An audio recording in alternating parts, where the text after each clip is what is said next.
Ladies and gentlemen, today I'm pleased to welcome in the Euromaidan studio Anders Puck Nielsen, a Danish military analyst and hugely influential YouTube figure. Over the years of Russia's war against Ukraine, Anders has been delivering hard-hitting coverage about all the military and political developments of the war. And I quote comments under your videos: one of the few voices outside of Ukraine whose analysis on our war is super pragmatic and fact-based. He never sugarcoats the pit that we're in, but never bows down in awe of the great Russian Empire, end quotes, which never loses war. So welcome, Anders. Thank you. Let's start off from recent events. So Ukrainian troops are withdrawing from Kursk Oblast. It is unclear what the losses are, and commentators are divided on whether this Kursk incursion was justified. Did Ukraine get what it wanted? Did it lose more than it got? And theories are swirling around about whether this Russian latest breakthrough, it was somehow connected with Donald Trump's push for a peace deal, and whether the withdrawal of U.S. intelligence could have played a role in that. What is your take on the Kursk? I think my big take is that, in general, Russia throws everything at Ukraine that they have. So, no matter what, Russia is going to throw approximately the same number of bombs in this war. And I think, in general, it's better for Ukraine that this happens on Russian territory than that it happens in Ukraine. So Russia has invested enormous resources in trying to push Ukraine out again from the Kursk region. They tried in the beginning. They thought they wouldn't need to use that many resources, that they could keep on pushing on several fronts, and so they have been gradually increasing over time. And in the end, it just turned out that they needed to invest in this. So I think the Kursk incursion has dramatically reduced the pressure on other sectors of the front line, simply by the fact that it has forced Russia to use their munitions, their personnel in this area. And then there's a lot of discussion about the bargaining chip, and is Ukraine now losing this bargaining chip?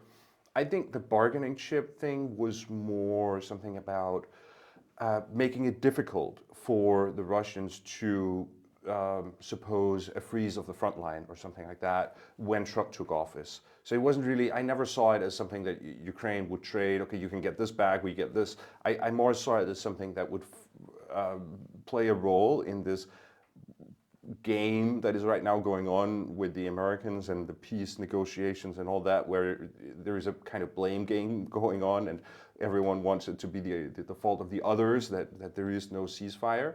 And just having this presence in the Kursk region made it really difficult for the Russians to play that part of suggesting a freeze of the front line. And I think it has worked, but I think strategically it's also losing the significance. We are now a couple of months into the Trump presidency, and I don't think in that as a bargaining chip it's all that important anymore. I think the Ukrainian troops are probably going to hold on as much as they can. So just they have left Sucha, but they haven't left the entirety of Kursk region. And I think they're going to try to hold on and force the Russians to keep pushing. And the more resources they can draw out, the better. Mm-hmm, mm-hmm. Well, the months since U.S. President Trump came into office have been turbulent, and we all remember Zelensky's scuffle with Trump and J.D. Vance in the White House, and this resulted in many European leaders expressing their support for Ukraine, and very many loud tweets going around. And discussions have also been reinvigorated about Europe's need to survive without the United States, to find a way to support Ukraine. But and then we saw Zelensky's apology. We saw Zelensky being prompted to make peace with Trump, and now we see these developments for a peace deal going around. So, what do you make out of all of this? Well, I mean, it's been an open question for quite a while. What is the future framework for security in Ukraine and security in Europe? I think we've gotten some answers. Let's put it that way. Since Trump took office, it's pretty clear that the United States is not really a trustworthy partner in this anymore, and that's become clear, but not just for Ukraine, but also for the rest of Europe. But the United States is still a very they have a lot of resources that are attractive and might potentially be mobilized in Ukraine's war.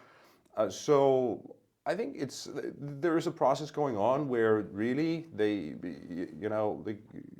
Ukrainian diplomats, Zelensky, others are trying the best they can to keep the Americans happy, to keep the flow going of American weapons to support Ukraine. But I think it's also become more and more clear that this is not a good solution for security guarantees in the future. The United States is just not trustworthy as a partner in that sense. But for Ukraine, I guess it's good that this realization has also dawned on the rest of the European countries. So Ukraine is not alone in right now feeling abandoned. It's the same in all the European countries are right now looking at what they thought was their security guarantee and seeing that it's not worth a lot, right? I'm from Denmark. We even have we have the American president saying he wants to annex a part of our territory, right?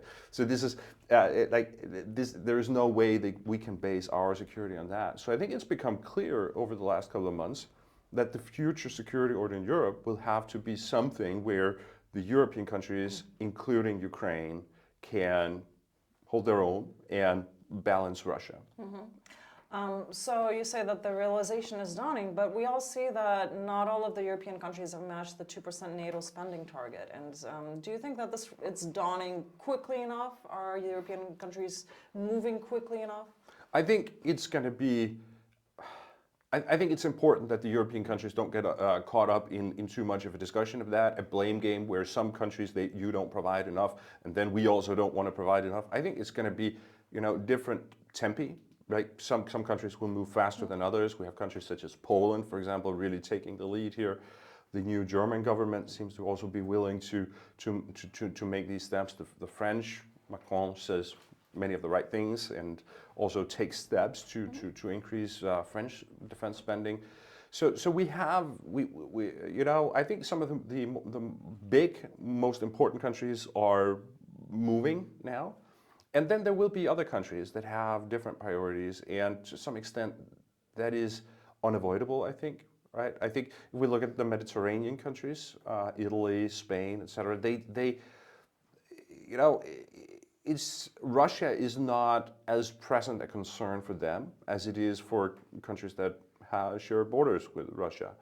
And they look at other security problems such as migration across the Mediterranean or things like that, and that are also valid security concerns. So I think we have to acknowledge that this is going to be also a Europe where some countries will move faster and lead more than others. But I think it's good that it's now also the big countries, the resource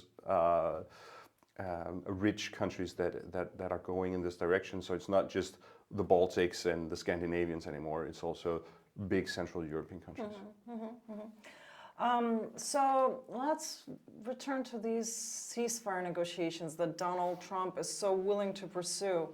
And we can imagine that they also are supported by other countries who are tired of this war. Could you tell us, what do you envision happening if even the ceasefire does materialize? I mean, we've had examples of Minsk II where we've seen that it was just part of Russia's larger strategy to basically win over Ukraine, yes? But let's just imagine for a moment that the ceasefire does materialize, the sides stop shooting. What happens next? Someone probably breaks the ceasefire, I guess. I mean, I think really the only player in this that really wants to push through a peace solution right now, that's the United States, right? But the sides that are actually fighting the war are Russia and Ukraine.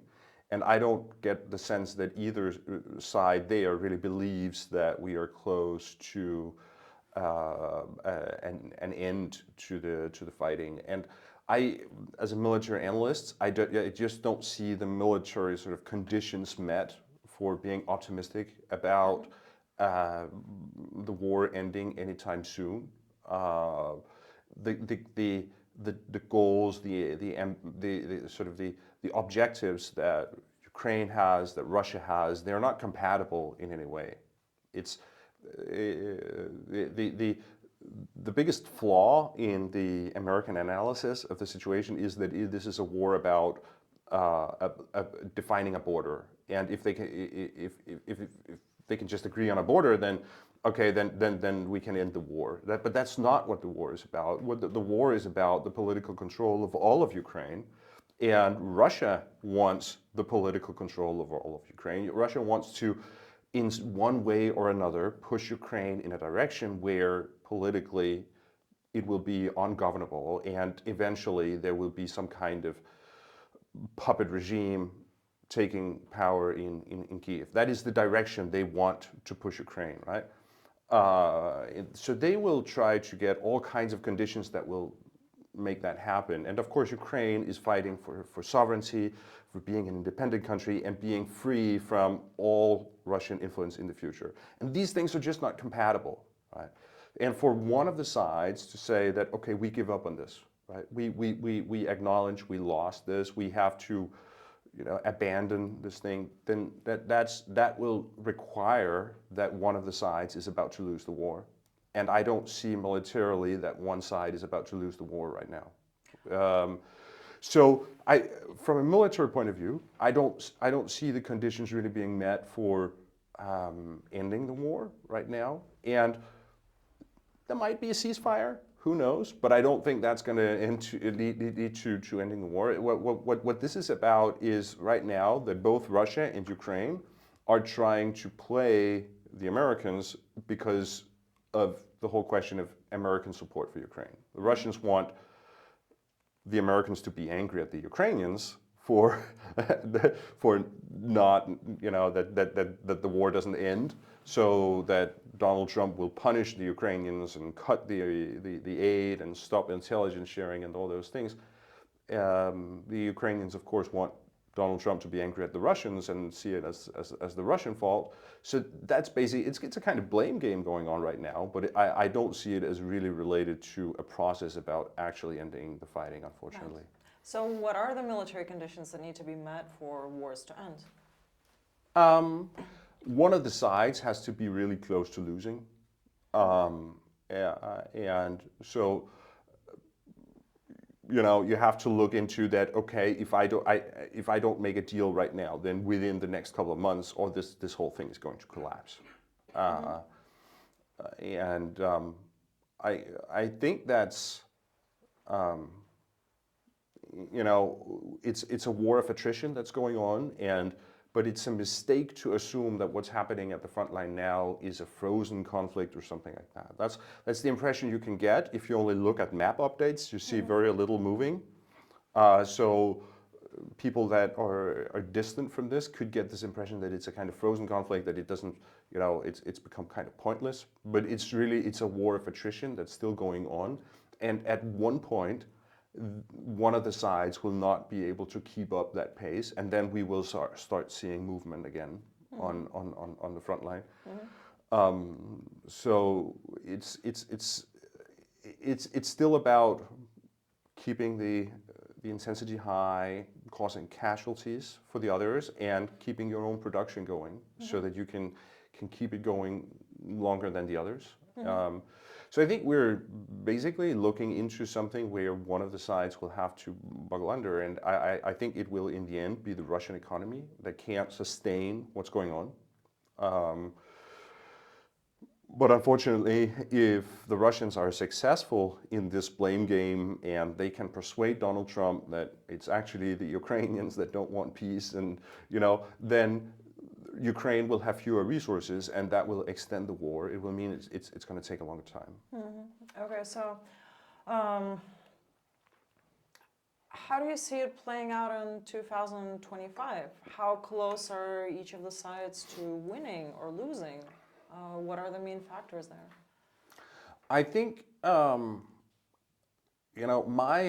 before going into 2025, and before seeing all the things that happened when Donald Trump took office, and he clearly has so far seemed to be more willing to side with the sort of Russian interpretation of things, I think I would say that 2025 could have been the year where the momentum changed, right? That I think we saw 2024 was sort of peak Russian strength, and from here it's a downhill battle for them. The economy is not doing well. They're running out of these stockpiles of Soviet equipment, and I saw 2025 as being the year where there was a potential for Ukrainian momentum again.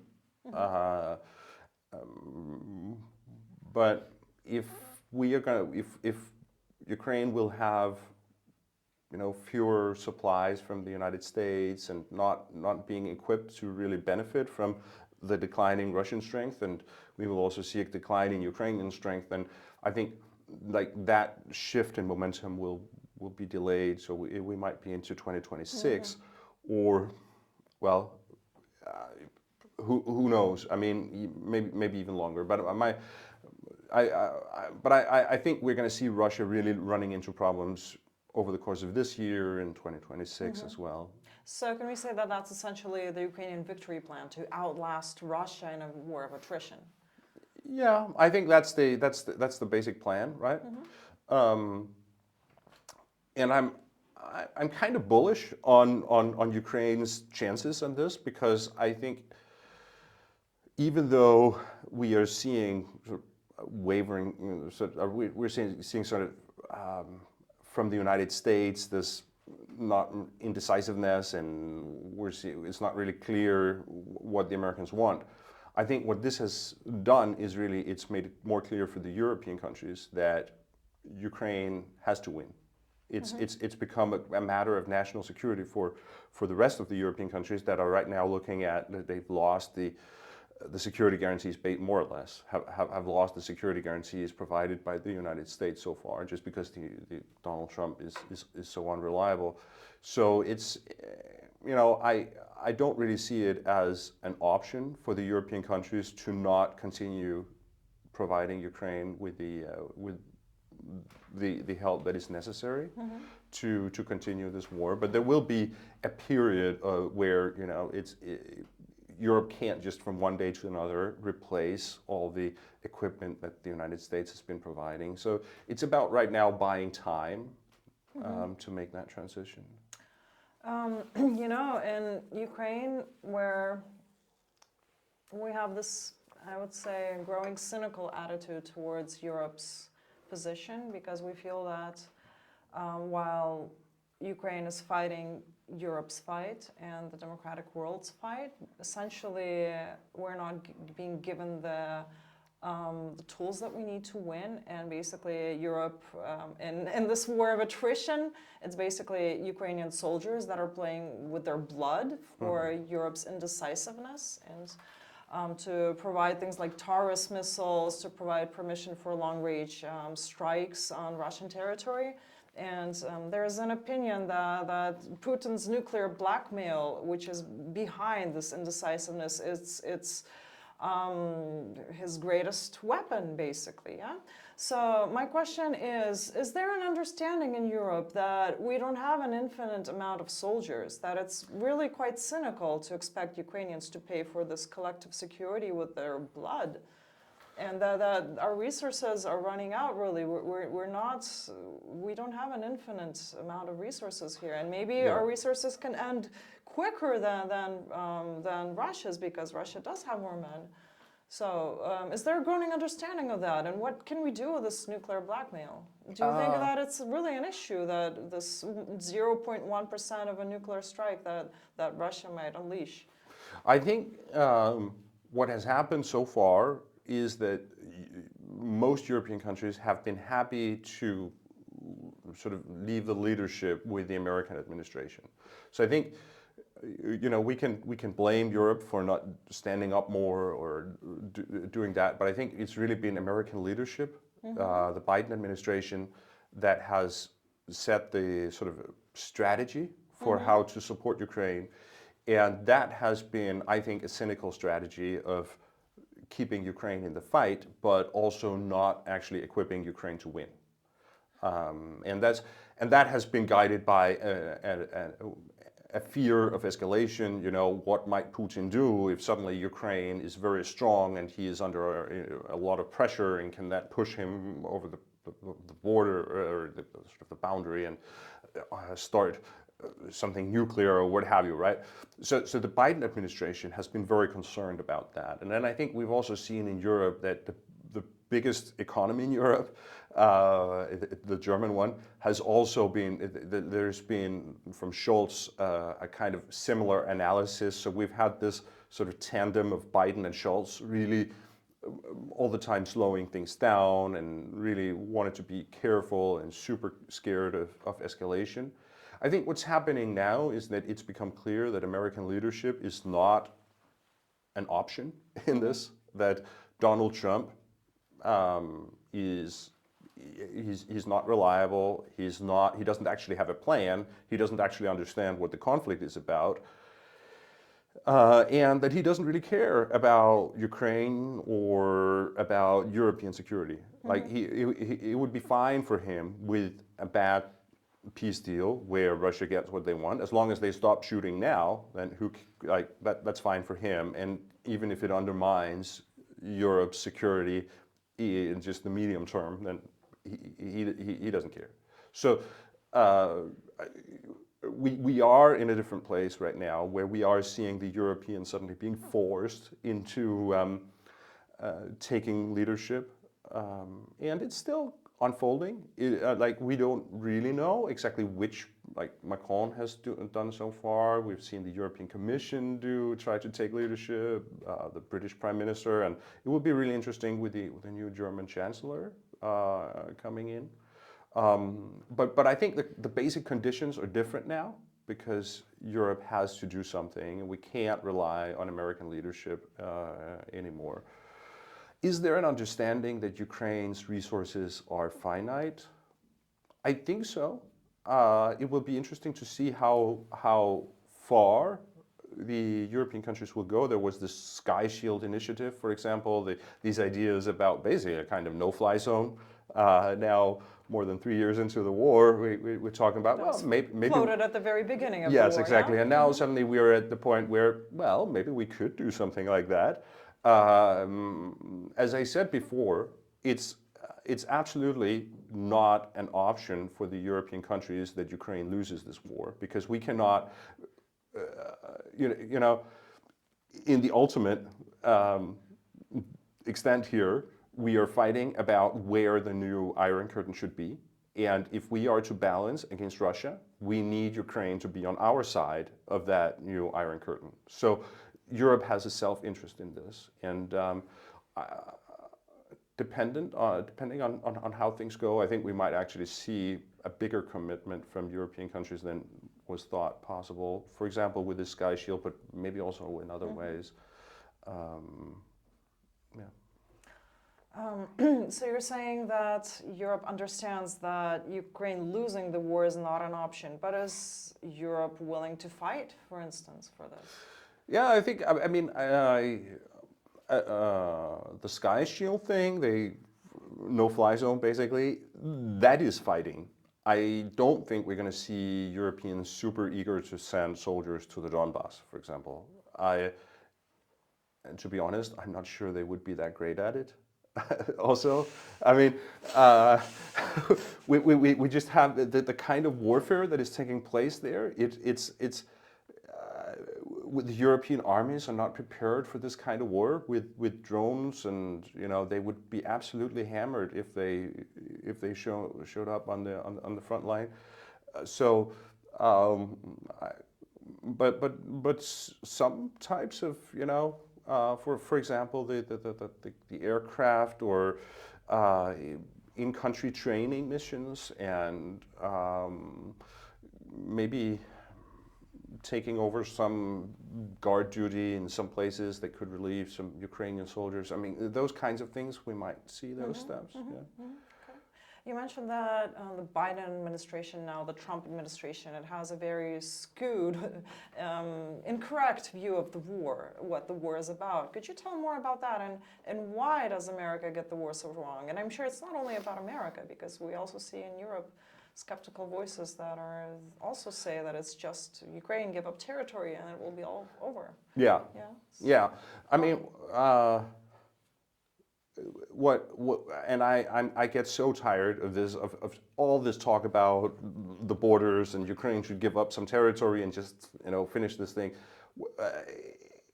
But it's so easy, you look at the map, you kind of, you get this impression that I can understand what this is about by just, the thing to know is that what's happening in eastern Ukraine is about putting pressure on the rest of Ukraine and on the Western alliance. Right?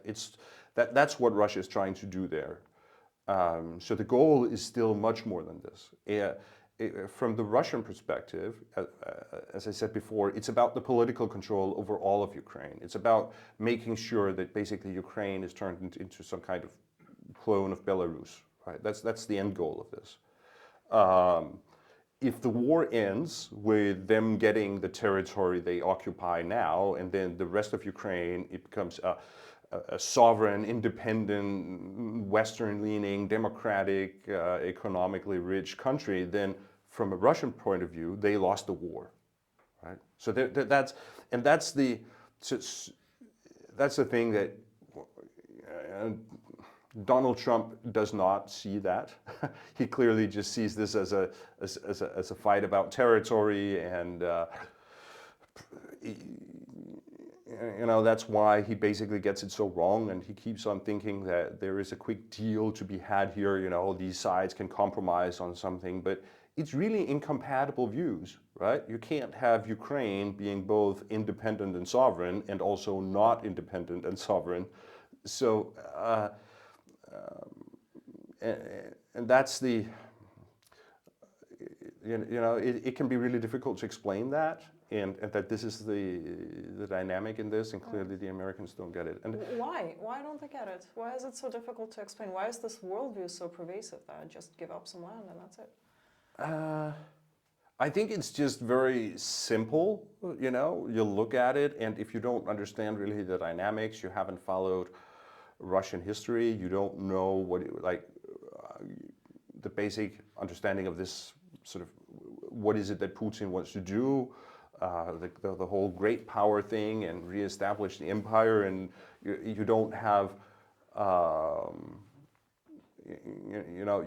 you don't understand the minute details of what is it they're trying to, how is influence actually exercised here, and then that's, yeah.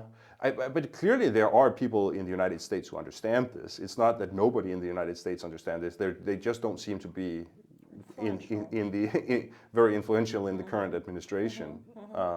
So, yeah, and that's also why I'm kind of pessimistic about the long-term relationship between Ukraine and the United States in this. There was a period where the American assistance stopped because the Americans thought they could put pressure on Ukraine to be willing to want peace, right? Now the assistance is back on track. I'm not sure that it's sustainable, because underneath this there is a political disagreement.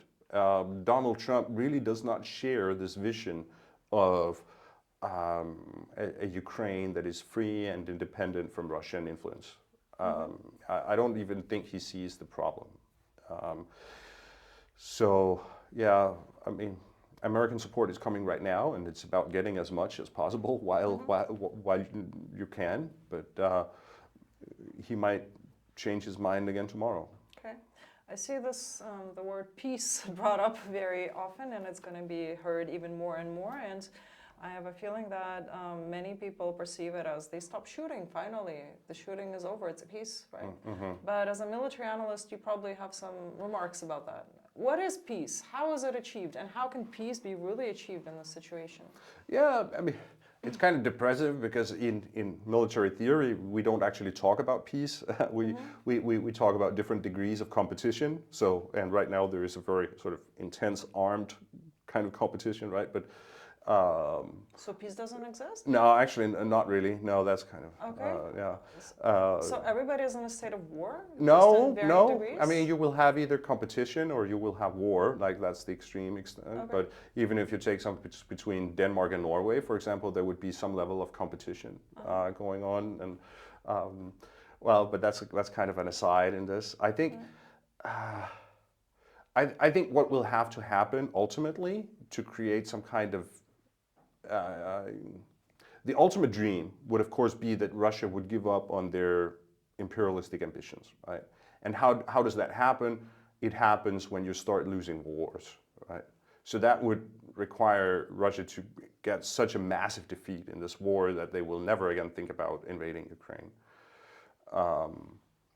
If that does not happen, then we would need to look at military deterrence. There would need to be some kind of so strong deterrence that they will never again get this idea that they could invade Ukraine.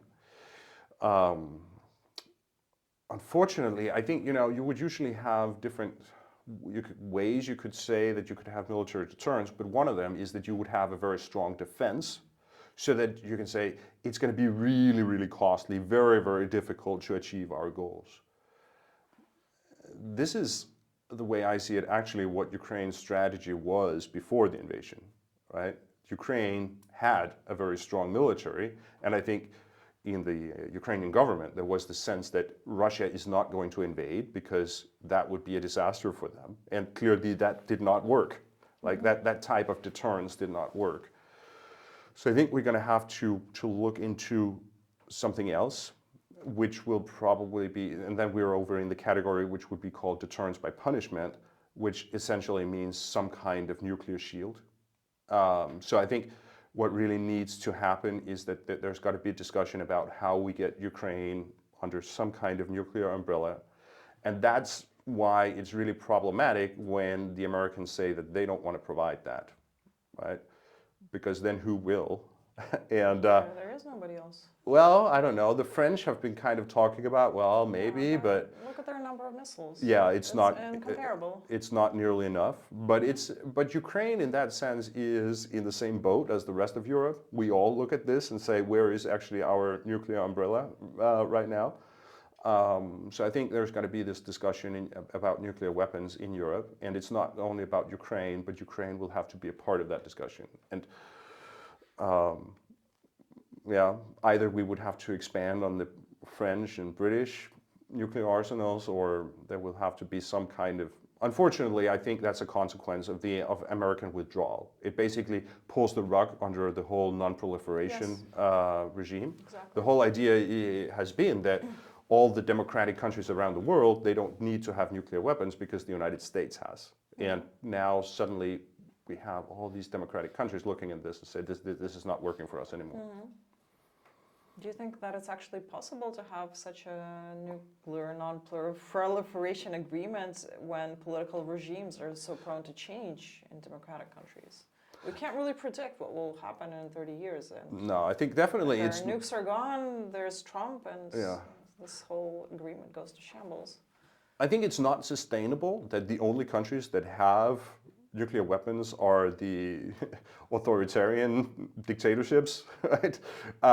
Like the democratic countries need them too. And if the United States is not providing that umbrella for us, then we will have to look at this and say it's not working anymore. But the problem is, of course, like once you start going down that path, then it's hard to stop, it's hard to control, and many countries might suddenly develop nuclear weapons. So that's of course why it's such a difficult discussion. Yeah.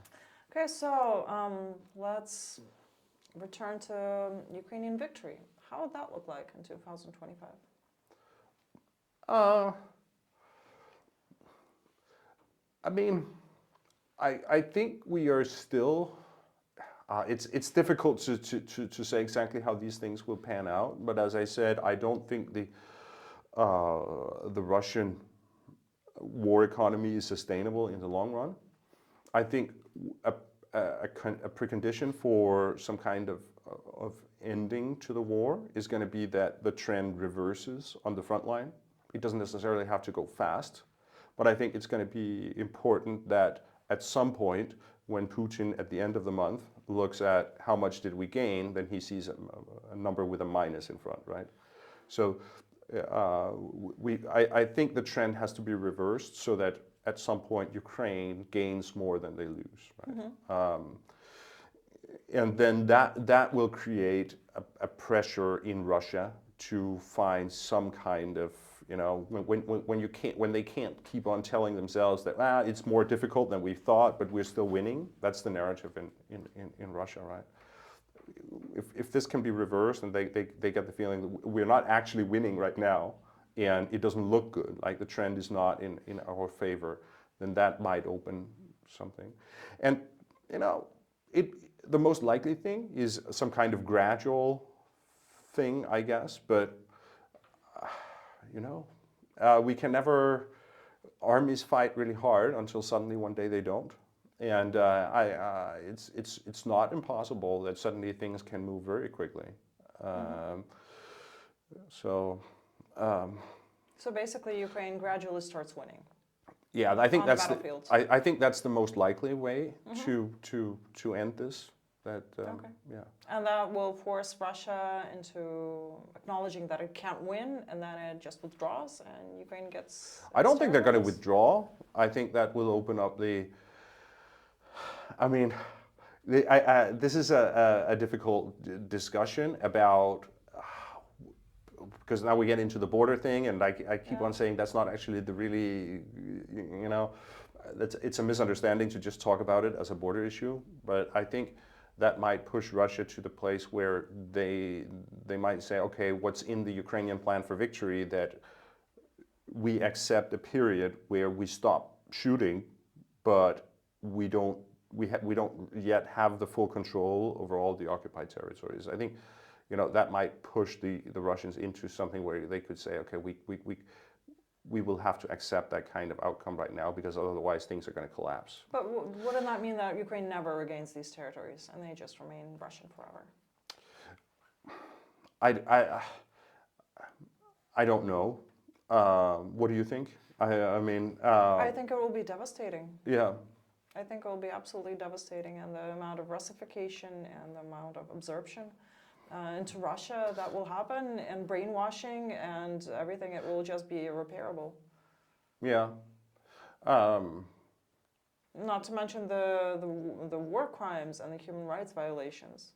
Yeah. And the eradication of all things Ukrainian and Ukrainian resistance and all the concentration camps that are going on right now. I mean, it's not. Russia has extensive experience with just destroying all national identity and just integrating territories into its empire. Absolutely, that is a process that is already happening, right? It is. Ethnic And the cleansing longer of it this, goes on, the harder it will be for Ukraine to regain these territories. Yeah, but how do you understand the, if I may sort of hijack your interview here, how do you understand the things Zelensky says about accepting not to have control over these things while we stop shooting, and then over time getting these things back by other methods? I think that this is just, he's being pressured into saying this. I think that this is a self-defeating plan for Ukraine, but he's just being pressured to say this because he doesn't want to look like unnegotiable. I believe Zelensky's victory plan is actually the only way that Ukraine can win this war. And anything else is just a recipe for slow strangulation of Ukraine. And which brings us to the question of the stakes. You said that Ukraine losing the war is not an option for Europe. Let's imagine that Ukraine does lose the war. What happens then? Well, to the full extent, if the Russians take all of Ukraine, Ukraine becomes... And by take, what do you mean? I mean, probably some kind of Belarus kind of thing, some kind of pro-Russian government in Kyiv. I don't think they're going to annex all of Ukraine. I think there will probably still be some kind of Ukraine you could find on a map, right? But it would be a pro-Russian puppet state. What would happen then is basically that would enable more Russian aggression, right? And all the whole Well, Ukraine right now has the second strongest army in Europe. The strongest is probably still the Russian, I think. Ukraine is number 2, right? These two combined against the rest of Europe would be absolutely a disaster for the European countries. You know, and the whole defense industry that Ukraine has built, also falling into Russian hands. You know, so I don't. The only way that this is going to sound very bold, but really the only country right now that I can see replace at least some of the strength, the military strength that the United States, that vacuum that the United States is leaving, is actually Ukraine. I think it's very important that we don't, in Western Europe, kid ourselves into thinking that, oh, we have strong militaries, or we would be better, or, you know, we spent more money, we have more planes, we have something. Like, no. I mean, the German army, the French army, like, would not at all match the Ukrainian one. So that's why I say it's so important. I think it's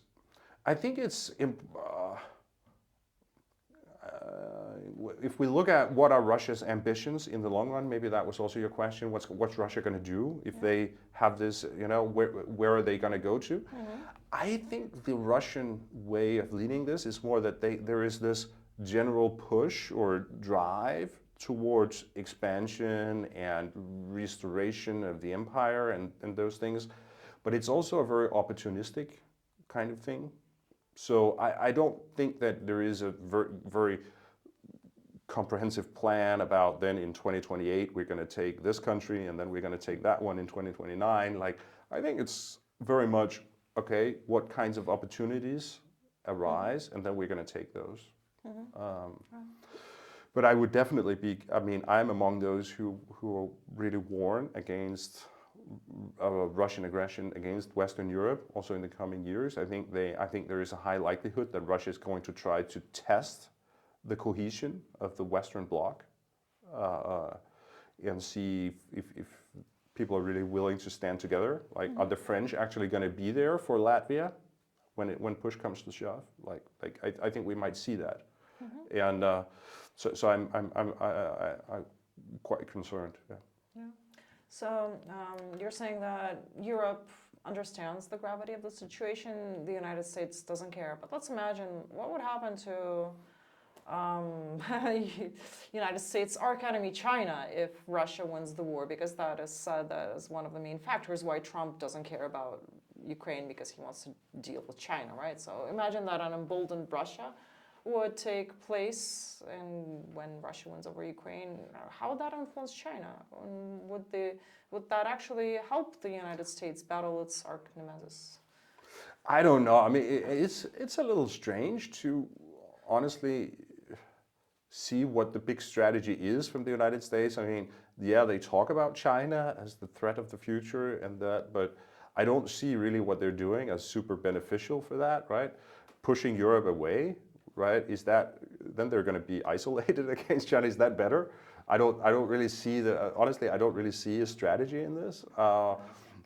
Also, I think things are so much up in the air right now. Russia and China are not, I wouldn't say they are traditional allies. Like, China, for example, doesn't care about Russia's sort of imperial ambitions. China doesn't care who wins this war that's going on in Ukraine right now. They don't care where the border is. It's not an important issue to them, right? But what they have an interest in challenging the United States and getting to this multipolar world order. And what's strange right now is that Donald Trump has accelerated this process. So in that sense, you know, they won, right? This is the multipolar world order. The strange thing is that we're probably going to see the formation of Europe and the United States as two separate poles in this, which I don't think anyone really had expected that that's what the multipolar world order would look like. But it also means that where does this leave China in all this? If the United States and Russia suddenly find each other in something, is that good for China? Probably not. I think we might see China and Europe find common ground on some issues. And so I don't know. I think it's just there's so many perspectives of where this is going, and I don't really see any of it being beneficial for the United States. But apparently, that's the direction they want to go. But yeah.